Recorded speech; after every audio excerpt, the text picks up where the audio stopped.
Po kelerių metų pertraukos Žabų tvorelėmis pradėtos tvirtinti Palangos kopos. Teigiama, kad per kelerius metus per audras kurortas prarado trečdalį kopų. Paskutinį kartą Lietuvos pajūrio kopos tai buvo tvarkomos prieš 5 metus.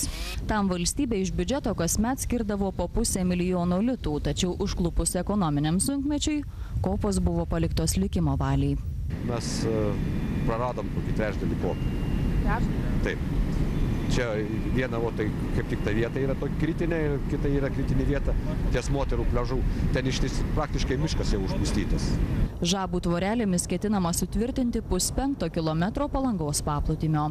Taip tikimasi apsaugoti nuo irimo kopas, užkirsti kelią smėliui kimšti Rąžės upelį. Po rudens audrų smėlis buvo užpustęs upės žiotis, todėl Rąžei grėsė įsiveržti per kraštus. Tačiau krantotvarkos specialistai abejoja, ar audringą rudenį tinka dirbti tokius darbus. Žinoma, geriausias visus krantotvarkinius darbus yra daryti po audringų laikotarpių, kada yra tas atsistatymo laikotarpis, kada yra paplūdimio atsistatymo laikotarpis. Geriausia juos organizuoti yra pavasario laikotarpiu.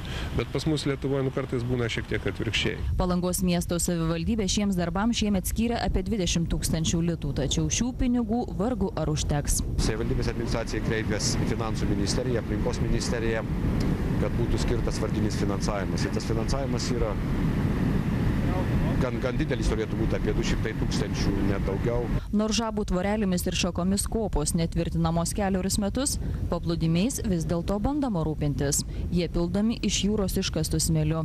Šiemet į krantą iš ES lėšų išpilta 200 000 kubinių metrų smėlio.